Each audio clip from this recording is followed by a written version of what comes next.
కూర్చోండి జాగ్రత్త.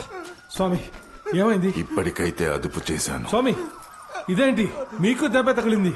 పర్వాలేదు, లేదు వదిలేయండి. మీరు హాస్పిటల్కి రండి.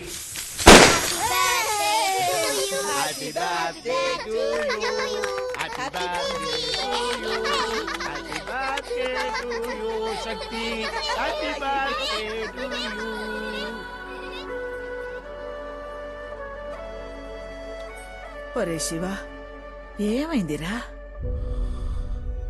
శివాని చావుకి నేనే కారణం అనిపిస్తోంది అత్తయ్య. దానికి నువ్వేం చేస్తావు బాబు?